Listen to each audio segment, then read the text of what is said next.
Hello, everybody, and welcome to your favorite show, Rasslin and Racin, brought to you by Dorsey Auto Sales in Anderson, South Carolina. Beef and Rib in Westminster, South Carolina. We'll hopefully be having a show there pretty soon. And then also, we want to thank everybody over at Ardensburg and Grill in Central South Carolina, folks. And I tell you what, it has been crazy, crazy, crazy. Me and Ref Brandon will be bringing you some craziness that's going on in the WWE as we are not but 2 weeks away from WrestleMania, and the card still isn't ready, and there is so much stuff going on. I mean, folks, it is crazy. Also, we got silly season in NASCAR. Rest's going to bring us all up to date on that, and just I tell you what, folks, this is we're not going to talk any AEW tonight. It's going to be all WWE because WWE has got a mess on their hands. But before we do that, we need to bring in the man with the plan. Ref Brandon, how's it going, Ref? Absolutely fantastic. How you doing, Jay? I tell you, Ref, after these last couple weeks watching WWE, I am just disappointed, and I know you are, and there's just a lot of things that we're going to bring to light tonight. But before we do that, Ref, next week we are going to be on Wrestling Corner with our good buddy Howie Fresh, and we will be giving our WrestleMania predictions. So, folks, we probably won't be giving you our predictions tonight. We're going to run down the card, give you a couple thoughts on it, but we're going to save our predictions for the prediction show next week, and that will be on the Wrestling Corner. That's right. That's on the Real Fresh channel. Next week, me and Ref will be there, and we might even have a celebrity guest professional wrestler. We never know who will stop in. But, folks, let's get straight to NASCAR, brought to you by Dorsey Auto Sales in Anderson, South Carolina, located on Whitehall Road. Make sure you go by and see Dorsey Auto Sales for your car needs. All right, Ref. We've heard there was no racing per se on Sunday. NASCAR took Easter weekend off, other than, of course, we had the quote, what used to be called the Busch Series. They had a race, but Rev, tell us what's going on with this silly season stuff. Already at 7 races? Yeah, there were 7 races in, but the silly season stuff in NASCAR usually happens about, June. So it's a little bit early, but not, overly early.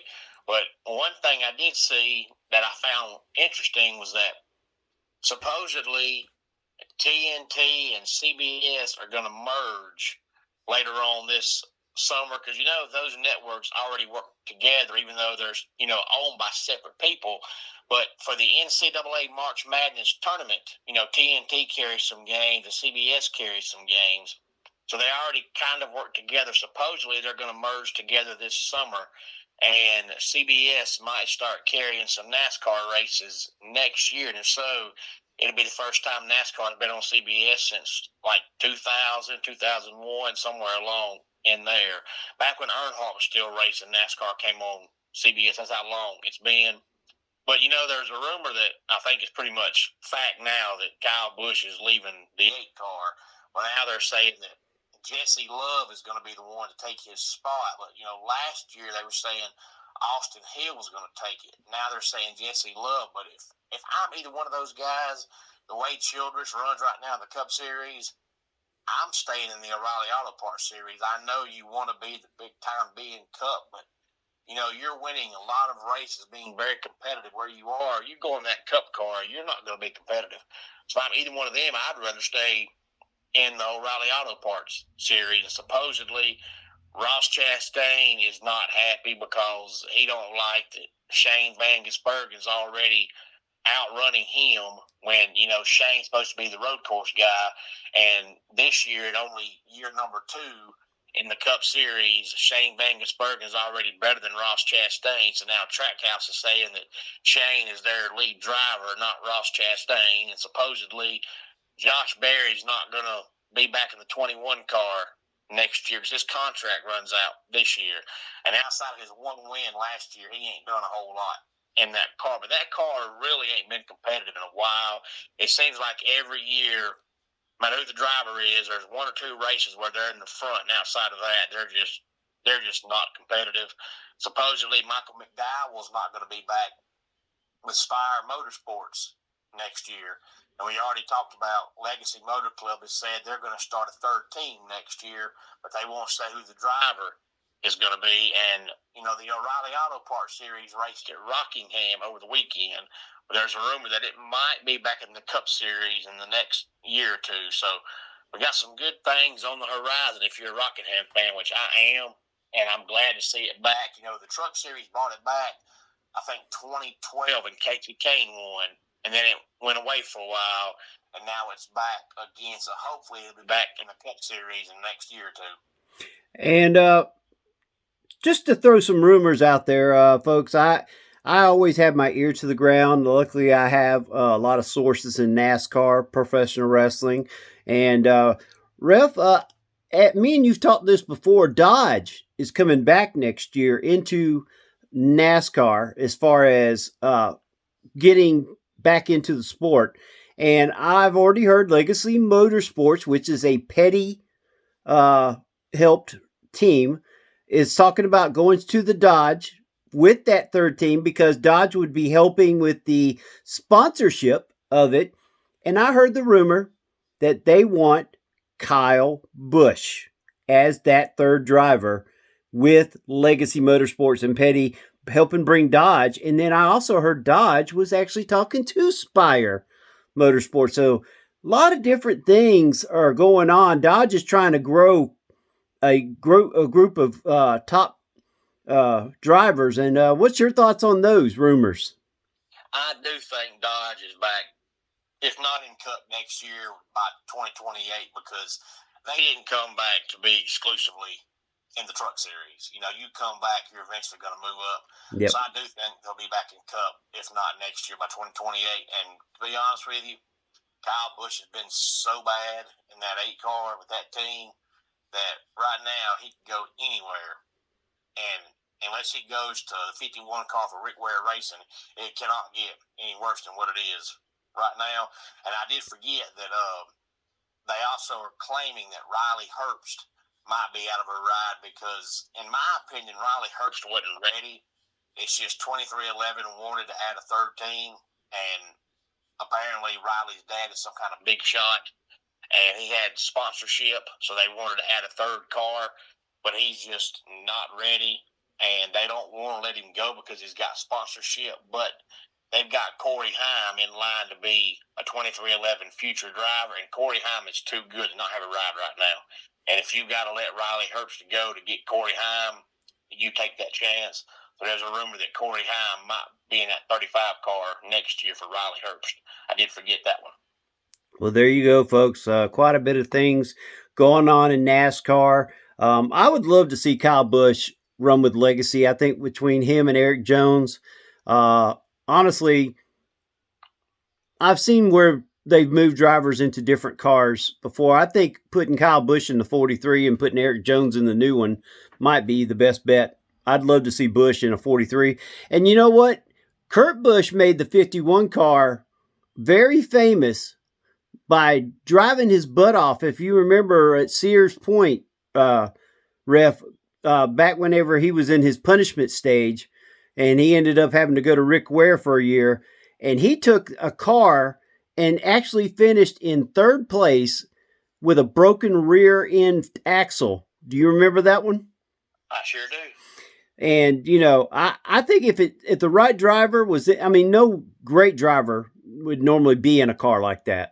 But you put a good driver like a Busch, Kyle, Kurt, or, one of those drivers that's, been there, I think it could be a difference. Now, as far as the Wood brothers, they've always had their one off, one on. They always are it's usually a race with a draft, a restrictor plate racing. They've always been known for that. That's where their wins have come. They've never really been a winner on the small cup, not since Neil Bonnet. Ricky Rudd, I think, won a race on a short track for him once. And I think also, was it Donnie Allison? I could be wrong on that one. But anyway, Wood Brothers they've been the kind of restrictor plate racing. They've been always good because the pack racing, but heck, everybody is good in restrictor plate racing pretty much. I mean, we've seen some crazy drivers get wins at Daytona and Talladega just because of all the big wrecks. So, anyway, let's go to our WWE Pro Wrestling information, brought to you by Ardensburg Grill in Central South Carolina and Beef and Rib in Westminster, South Carolina. And also, because professional wrestling takes a lot on your body, don't forget Upstate Physical Therapy in Anderson, South Carolina on Greenville Street. Ref, let's kind of go down this card before we start going down the rabbit hole of what all's going on. Give us the first match that we've got set in stone. Now, some of these matches, Ref, are we just going to do the ones that we know for sure, and then the ones that we're waiting on tonight, or probably Friday to do them later? Yeah, we're not going to make any predictions because of next week's show. Just run down the matches, but supposedly there's 12 matches already set in stone, which would be 6 for night 1 and 6 for night 2. We just don't have specifics on what match is going to be which night. If I'm not mistaken, they had 12 or 13 matches last year, so they're right around the same number as last year. So I don't think they're going to add but 1 or 2 more, maybe. Yeah, because they like to give all the matches both nights ample time and not have no 8-minute match. So unless you're going to be on till midnight, you can't have more than 6-7 matches each night. So we'll just run down the matches, and we can't say which night. We can say what match it is. Sounds good. We'll start with the non-title matches. We have Seth Rollins versus Gunther. And then we have Finn Balor versus Dominic Mysterio. And then we have Jacob Fatu versus Drew McIntyre. And Obafemi versus Brock Lesnar. Those are the 4 matches with no titles. All right.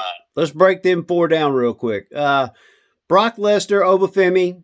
This match is going to be just a bruising match. I actually don't think this match is going to last long for either one of these guys. Like we said, we're not going to predict anything, but God, it's almost hard to say it without predicting it. I don't see Obafemi going out in this match and losing it for the simple fact they're trying to build him up to be the next Brock Lesnar. And Lesnar's at that end of his career stage. What's your thoughts, Ref? I mean, we can't call this a real wrestling match. I think it's just going to be a bruising match. I'm almost scared it's going to be like whenever Lesnar and Goldberg fought that one time at SummerSlam, and Goldberg beat him in less than, what was it, 10 minutes? I mean, less than 5 minutes? Yeah, one year, was it 2 or 3 years ago, Brock wrestled Omos, and I want to say it was the very first match, and that match lasted like 4 minutes or 5 minutes, maybe. Yeah. It seemed like anyway. I think this match goes longer than that, but, they've pretty much been having Obafemi squash Brock Lesnar on TV, and I just can't see that happening at WrestleMania. So surely to God, it's not a squash match, and surely to God, it's more than, 4 or 5 minutes. But I think this match will be night 1. I don't know that. I just think it will be. That seems kind of like a night 1 match because there's no title on the line. It's not a hardcore match. It's just a plain old one-on-one match. That seems like a night 1 match. But I think it'll be a good match as long as they book it right. I agree with you. All right, the next one. Let's go with Dominic Mysterio versus Finn Balor. I thought this might actually be for the AAA title, but it's not. Who do you got how do you see this match kind of going? Well, we've been talking about for a while and predicting for a while that we thought they were slowly breaking up the Judgment Day. And I think that's, the road we're going down. But I'm a huge fan of Dominic Mysterio. I think he's got a very, very, very, very, very bright future. But I'm also a huge fan of Finn Balor as long as Finn Balor is by himself. And, Finn Balor has never been the type of guy to carry around a bunch of championships and belts. He just likes to go out there and wrestle. So I think this will be an absolutely fantastic banger of a match. I agree with you. I think, the crowd's going to be pro Dominic. Seems like every WrestleMania he's been in, they turn for him. and I think that happens. And I wouldn't doubt we see some interference. JD McDonough. I think Finn Balor might actually have someone come out and help him if McDonough gets in it.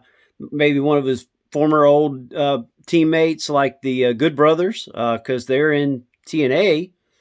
Why not have them come out and have his back if McDonough and one of the other ones comes out to help Dominic? But it's gonna be fun to watch that particular match. All right, let's go to our next match. Who do you got in the first one that you was talking about? You talking about Seth Rollins and Gunther? Yep, Seth Rollins and Gunther. How do you see that match going? Since this was thrown together at the last minute, also. It's kind of hard to say because this was a thrown together match because originally we had Seth going up against probably Braun Breaker, and then we had Gunther going up against Rey Mysterio. But Rey Mysterio got hurt, and Braun Breaker got hurt. So we had Seth with no match and Gunther with no match. So they compromised and got Seth versus Gunther. And now Gunther's been the retirement guy, but obviously Seth's not retiring. No. So with this not being a retirement match and it being last minute thrown together because of injuries, this match could go any kind of way. But I do know that since Gunther's involved, it'll be a fantastic match. But outside of that, you really don't know when the match was thrown together because of injuries. Yep, and we don't know if Paul Heyman's going to be in Gunther's corner because on Raw, Gunther walked away without even acknowledging Heyman. But Heyman's going to probably have something to do with it, considering all the heck that Rollins has put Heyman in. Yeah, now they're claiming that Braun Breaker is just about ready to come back. So you may see him come back and try to get involved in that match, some kind of way if he is cleared by, WrestleMania next weekend. Yeah. All right, and our fourth match, tell us your thoughts on it. It's an unsanctioned match, so we're probably going to see them go all over the building, probably even outside, probably use any kind of weapon you can think of. But, with Drew McIntyre being in it, it's going to be a good match. And I hope it is because supposedly right after WrestleMania, Drew's going to film some movie. So if so, he's going to be gone for probably 3 or 4 months. So I hate to see, Drew have a WrestleMania match and it be a flop. But Drew is so good, I just don't see that happening. But unsanctioned matches, because of that, there's probably not going to be a lot of actual wrestling involved in it. No, and if he's going to go away, that kind of gives us an idea who's probably going to win it. And I got a feeling Drew's going to probably go through a table, that some pyro will go off. Last 2 matches he had like that, they fought to around the soundstage area, and Drew put somebody through, what was it, LA Knight? He stuck him through like 3 tables, and there was electronics that went off and all that. He's known for that kind of stuff. So I would assume if he's going away for a while, that's the kind of ending we might see. I just hope there's actually a winner, and it's not one of those matches where they both, go through a table or the lights go out, something like that, and nobody wins. You can't have WrestleMania and not have a winner. So as long as somebody wins the match, I don't mind that happening as long as somebody wins the match. All right. All right, Ref, let's go to our first title match. You just pick one and let's go through it. All right, we got a fatal 4-way tag team match for the Women's Tag Team Championship. We have the Bella Twins. We have the Irresistible Forces, which is Nia Jax and Lash Legend. And then we have Charlotte Flair and Alexa Bliss. And then we have Bayley and Lyra Valkyria. You know who I'm picking in this one. I do not think the Irresistible Forces will be the champions coming out of this. The ones I want to win probably won't take the titles either, but I think they owe Bayley and Viola a chance to roll with it. I think this match is going to be crazy. I don't think it's going to be all that great. They've had, once again, the common theme for this particular WrestleMania so little time to create any magic with this. They've been shoving matches out as quick as they can with this group of ladies, and they're just not hitting the mark. Even with someone like a Flair, a Bliss, Nina Jax, Bailey, I just think that there's just too much being shoved, and this is going to be a match where there's going to be some missed drop kicks that are going to be acted like they hit. Uh, I don't know, ref. I want to see a good. I mean, there's some really good lady wrestlers in this match. It's going to be a shame if it falls apart. Yeah, I'll make my predictions. Hopefully everything goes well and we can make our predictions next week. But this is one of those matches where, they just took a bunch of women and threw them in a match to get them on the WrestleMania card. And then they're wrestling for the tag team championships, which nobody cares about. So, honestly, you could see any of the 4 teams winning and nobody would care. Any of them could lose and nobody would care. But they just took a bunch of women, put them on the card just because it's WrestleMania. This will be a bathroom break match. And it probably could be the first match of night 2, probably, I'm thinking, or night 1, depending on where Brock and Fumi go. All right. Let's go to the next match we got. All right, we have a singles match for the United States Championship. Trick Williams going up against the U.S. champion, Sami Zayn. And we could be adding Carmelo Hayes to this. I understand that either tonight or Friday there will be something said about will he get his rematch at WrestleMania. We'll see. I don't know. This is one of those matches, like common theme, thrown together at the last minute. And I think it was just done to get Sami Zayn on WrestleMania. And I don't know. I think it would have been better to have Carmelo versus Trick. But instead, we're going to add Sami Zayn in the mix, which could create a mix. I don't know. It could be good. It could be bad. Yeah, I think it'll be a good match. I don't see this feud, if you want to call it that, going anywhere. So to me, it just seems like a waste of a match because I don't think these guys are going to wrestle again after WrestleMania. But Sami Zayn typically puts on good matches, and Trick Williams usually puts on good matches. So I expect at least a good match. Yep. All right. Let's go to our next one. We have a singles match for the Women's Intercontinental Championship. AJ Lee versus Becky Lynch. This match I could care less about. I'm right there with you. If this is not the same night as the Fatal 4-Way match, it'll be another women's bathroom break match.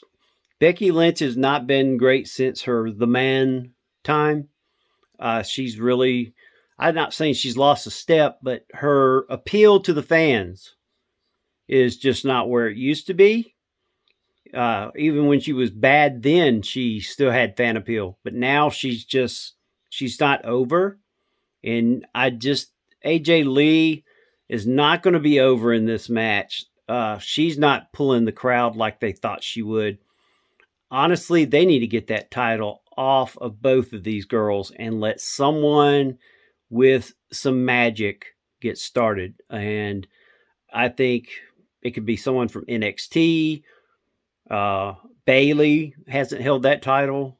I just think there needs to be someone other than these two. These two right here, they could feud together all they want, but just get the IC title off of them and get it somewhere else. Yeah, I've never been a Becky Lynch fan. I just never have. To me, she's always been just average. I've never one time seen what anybody saw in her. I've never been impressed with her. Never. So I've never liked Becky Lynch. And, AJ Lee was good years ago, but she was gone so long that when she came back, I just didn't care anymore. Yeah. So since she came back, I just have not been able to care about her. And Becky Lynch, I've just never cared about. Well, for me, it's hard to care for AJ Lee when I can't stand CM Punk and she's married to him. Yeah, so I was fixing to say that's probably what most people hate about her is the fact that most people can't stand CM Punk. Yep. And they know that he's married to her. So in turn, it's going to make them, despise her. And that's probably why, kind of the same token as Becky Lynch. People found out she's married to Seth Rollins, and most folks now hate Seth Rollins. So in turn, they're going to hate Becky Lynch. Yep. All right, Ref. Let's go on to the next one. All right, this one should be a good match. We got a fatal 5-way ladder match for the Intercontinental Championship. We got Penta, Javon Evans, Dragon Lee, JD McDonough, and Rusev. And the only thing I hate about this match, I'm a huge Rusev fan. I've always loved Rusev, but you just don't picture Rusev in a ladder match. So I think they could have found somebody else to put in Rusev's spot. But then again, if they did that, that would leave Rusev off WrestleMania, and Rusev needs to be on it. But I just don't picture Rusev climbing a ladder. And you know what? I don't see why you put JD McDonough in this match either. There's just so many. What the heck was they thinking when you got so many other great stars sitting on the bench? I just think like you, Rusev in this match makes no sense. JD McDonough in this match makes no sense. Honestly, I would have had both of the luchadors. I would have had both of the Americanas in there and give you a match where you got flying luchadors. JD McDonough's not known for doing ladder matches, neither is Rusev. Penta's done them in the past in AEW and also Lucha Underground. And of course, we know Javon Evans is going to be all over the floor. And this match just is not booked worth a flip. No, and it seems like every year at WrestleMania they have some kind of a ladder match, but usually it's guys that you can picture, being in a ladder match. And this one, for the most part, it is, except for Rusev. But to me, Javon Evans is not ready for a ladder match at WrestleMania, and I don't think JD McDonough is good enough for a ladder match at WrestleMania. But if you take them out, then all of a sudden you've got Penta and Dragon Lee. And then a 2-guy ladder match ain't worth a darn at WrestleMania. You can't do that. Nope. Because then people would expect Shawn Michaels, Razor Ramon 30 years ago, and that's not happening. No, not with this group of guys. Yeah. I mean, I think we could even brought Phoenix back. He's sitting on the sidelines. Yeah. To see him and Penta in a ladder match, that would be worth money. And I might actually pay to see Penta and Phoenix in a match. Add Dragon Lee and Javon Evans, those 4 guys, and maybe one of the maybe you know who I'm talking about, Los Americano. Add one of either one, the real one or the fake one. It doesn't matter. Just put one of the. I mean, I think that would be one heck of a 5-way for the IC title. And you could feed off of it too. It's funny, we look at this card and there's 12 matches, but LA Knight is still not in a match, which I'm fine with. LA Knight sucks. But I know we have a lot of injuries, but you still have a lot of guys that are still not booked for, WrestleMania. And some of these guys and gals that are booked could have been replaced with some of the ones that aren't booked. Yep. But we have 4 matches left. They're both for world titles, 2 men, 2 women, and I'm sure they're both going to have, one on night 1, one on night 2. We just don't know which night. But the singles match for the women's championship is Jade Cargill versus Rhea Ripley.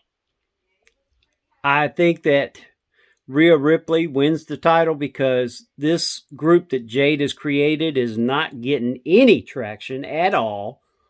And I think it would be stupid to let them somehow cheat Rhea out of this. And Rhea she's about one of the only things that's keeping SmackDown going right now. And she's a Raw star. So I really do think Rhea Ripley wins this title. She goes to SmackDown because SmackDown ratings are down. Down. They're not up, folks. They're down. And you put Rhea Ripley on SmackDown, I think there's a change because Jade Cogdale does not put butts in seats. No, I think even though I'm kind of I used to be a big fan of Rhea Ripley, and I still don't despise her. But to me, she's taken the place of Charlotte Flair, where it seems like every WrestleMania now it's main event Rhea, main event Rhea, main event Rhea. So I'm tired of seeing Rhea get pushed like she is.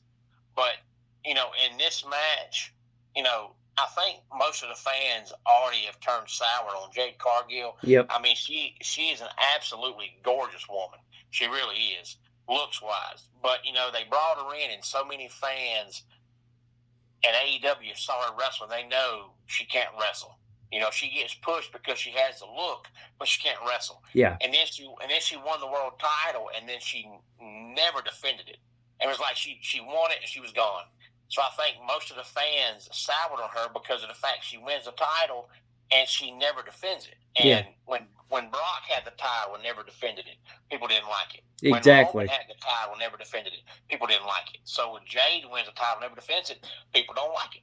Exactly. I agree with you. It's just, Tiffany Stratton was on, it seemed like every other week defending the title. And when she wasn't defending it, she was still in a match. So people could see her. And she's fine to look at too. So I don't know. It just, this whole thing is a mess. And like we said, common running theme this WrestleMania is, even if you do get all these stars on the card, what do you do afterwards to get everybody excited about Backlash right after it, leading into SummerSlam? It just, Ref, it's a mess. It is a royal mess. I mean, the storylines are not going to be there. No, they're not. And now you have TKO getting involved, which, if I'm not mistaken, right after TKO, pretty much bought the company out. You and I talked about it on the podcast. And I said I don't like it because, this is a company that knows nothing about wrestling. That's want to go get involved in wrestling and having storylines, and now they're doing it. And now it hurts Triple H because it makes people hate him when he's not doing this. It's people over him doing it. But when somebody owns a company, they're going to want to have input. And if they own it, you can't stop them having input. But, just because you own something doesn't mean you can book something. And TKO knows nothing about wrestling. And now they're trying to have input and force things down our throats that people just don't want to see. I agree with you. Now we have the other women's match. This will be for the Women's World Championship. That's Liv Morgan and Stephanie Vaquer. I almost gave away my prediction. All I'm going to say is I think both these ladies are beautiful, and I think both of these ladies are actually going to put on a pretty good show. I do not see this being, of course, a match to steal the show, but I think they would at least do a B+ match. I didn't say an A, folks. I said a B+, because you got two great wrestlers, and I think they're going to bring out the best in each other. I just hope it does not end in a DQ. Well, there might be some B's in this match. Could be some C's too, but I'm not talking about match quality. I'm talking about some other kind of thing that makes letters. Oh, Lord. Yeah. But if Stephanie Vaquer is in, it's going to be a good match. All right, and then Liv Morgan's in it. I'm watching it. All right, and where are we going next? Well, we have the two men's title matches. We have the singles match for the World Heavyweight Championship, which is CM Punk and Roman Reigns.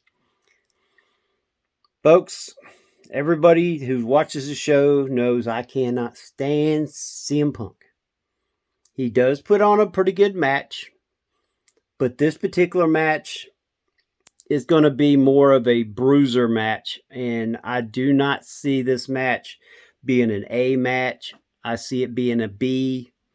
I see it just not giving us what we really want. I think, of course, we'll destroy the announce table. I think, of course, someone's going to get knocked in the head.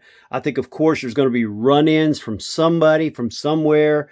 This match is just going to be what it's billed to be, and that is a straight out, want to get you back match. I hope it's a good match. I really do. But in my opinion, and maybe I'm wrong because I'm partial to hate CM Punk, but it just seems like since he came back from injury, he's been healthy this time, but it just seems like he's gotten a tad bit slower in the ring. Mm-hmm. So I hope that doesn't make this match just go on for an hour because CM Punk has to go so slow. So hopefully, because Roman Reigns is notorious for having 35-minute matches at WrestleMania. So if you're already going to be 35 minutes now, CM Punk is moving so slow, it could be an hour match. I don't want that. No. Mm-mm. And, if you watch CM Punk lately, he's been missing on his DTA. I don't know if you notice it or not. It's like he puts his leg down too fast, and the guy has to act like he got destroyed by his knee. Uh, he's losing a step in more ways than one. Yeah, I don't know if it's the age or if it's he was injured, so many times so quickly. And now he's scared to go too fast because that can get in your mind and make you think something's wrong when it's not. Yeah, But he just seems like he's slowed down some. I agree. And then the last match will probably be the main event for night 2. I'm thinking night 1's going to be Punk and Roman. So night 2 is probably going to be Cody Rhodes versus Randy Orton for the undisputed WWE Championship. This match, after this past Friday when Pat McAfee ended up being the quote voices in his head, which me and you talked off of the air, and this storyline was thrown in at the last second because of the person they really wanted to do it. Now there's been rumors of 2 people. One of them I feel makes more sense. Another one could have been possibly 2. But regardless, Pat McAfee was thrown into this, and now we've got another match that makes no sense, that they could have left it alone and it would have been perfect because it would have been Cody fighting his mentor. Instead, now it's Cody fighting Pat freaking McAfee and Randy Orton. And now, folks, I'm not saying McAfee's going to be, quote, in the ring, but I'm sure he's going to have something to do with it, and I'll let Ref go from there. Yeah, I'm not going to make my prediction, but I hate it because when you've got Cody versus Randy, who were together years ago, you have a match that pretty much already writes its own story. So you don't need anything from the outside to be involved in it when the match writes itself. That's like having a book that writes itself, and then you take something that has nothing to do with the book and you put it in the book. Yeah. This match didn't need Pat McAfee. You've got Cody versus Randy. The match writes itself. But I also hate it because now, let's say Cody Rhodes loses, and we'll make our prediction next week. Let's say Cody Rhodes loses. Now it looks like that every time Cody loses, there has to be somebody interfere to where Cody can never lose a one-on-one match. It's always Cody versus 2-3 people. So it looks like Cody Rhodes is some big monster that can't lose a one-on-one match. But it also doesn't make sense because you got Pat McAfee in it, but why would a guy that's been around 25 plus years wrestling need help and advice from a part-time commentator? That makes zero sense. Now, I know it's all TKO's doings because the WrestleMania ticket sales are down and they think having a celebrity involved is going to help. First of all, nobody cares about Pat McAfee. Mm-mm. I wouldn't even call him a celebrity anymore. Now he's just a small part-time podcaster. But, it just doesn't make sense to have a long-time wrestler need advice and help from a part-time commentator who's never even wrestled. So how can a guy that don't wrestle give you advice on wrestling? It makes zero sense. And something else that was brought up is Pat McAfee, when this all happened in the ring, started saying that, they needed to go back to the Attitude Era, and he was mentioning Orton. Orton wasn't around during the Attitude Era. So somebody slipped up feeding him information. Yep. They sure did. And, you can't blame Pat because until Pat just came back, he's been gone 6 months. Yep. So, he and I read an article a few weeks back that he may not ever come back because he knows he's gone so much because of football that he feels like by the time football ends, he's so out of touch that by the time he tries to come back and catch up on the events, it's football season again.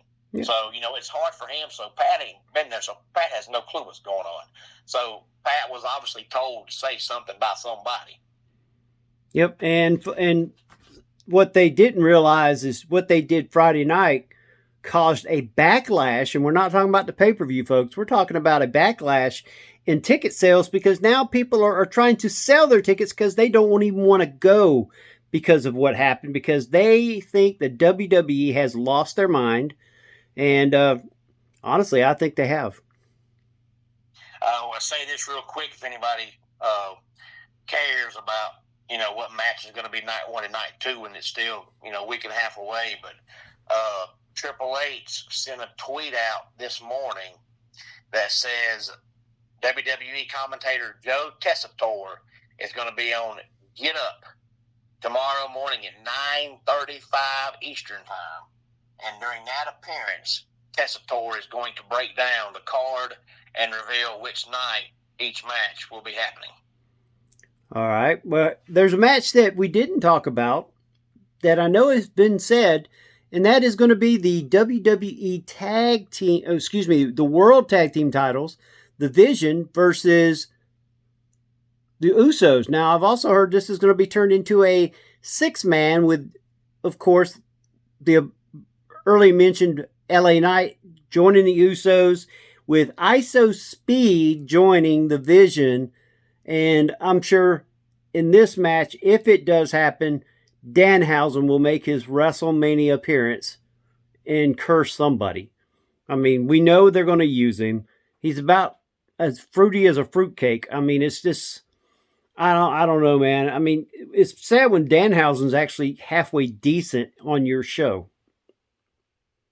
Yeah, we talked about that as well when he first debuted in WWE, and it's not that I am not a fan of Danhausen. I've just seen the face paint goofy gimmick be done over and over and over and over the years that I'm just tired of seeing it. It just doesn't seem original anymore to me. I've just seen it too many times, and I just don't like seeing it anymore. I agree with you. Well, Ref, tell us where they can find you each and every week. You can find me just about every single day of every single week on YouTube at Ref Brandon and the Todd Family on YouTube. And I post, if not every day, just about every single day. I talk college football, talk NFL, college basketball, NBA, Major League Baseball, NASCAR, wrestling, basically any of the major sports. And I do top 10 countdowns that sometimes aren't about sports at all. All right, well, there you go. And folks, next week's show will be a limited NASCAR only show, because right after our show, me and Ref jump on the Rasslin Corner to give our WrestleMania predictions. That's going to be next week, and we will let you know what day and time that will be. It's either be Monday or Tuesday. Right now, it's looking like it's going to be Monday around this time that we're talking to you right now. And we're going to have a great show. Like I said, Rasslin Racing will be a racing show only next week. We'll be limited so we can get straight on over to the Wrestling Corner, because we have 2 nights of predictions to give, and we'll hopefully have a guest star with us. If not, me, Ref Brandon, and Howie Fresh from the Wrestling Corner will give you all of our predictions next week. And of course, we are brought to you by Ardensburg Grill in Central South Carolina, Beef and Rib in Westminster, South Carolina, and Dorsey Auto Sales in Anderson, South Carolina. Of course, Greenville Sports Media, our home. And also, we want to thank Pepsi Cola. Ref, appreciate you coming in. Next week's going to be fun. Yeah, it is. And real quick, I'll make it quick. I've got 2 wrestling shows this weekend. Saturday is SWA in East Denali, Georgia, and then Sunday is Scrappy Championship Wrestling in Royston, Georgia. So 1 show Saturday and 1 show Sunday, and 3 weeks away from SWA coming to Seneca Old Middle School for a 10 a.m. show. Hopefully, I'll see some of our listeners and watchers there at that show. There you go, fans. Get your tickets early. Make sure you go out and support local independent wrestling. It is the best thing you ever could do. All right, this has been Jay. He's Ref Brandon. So long, everybody.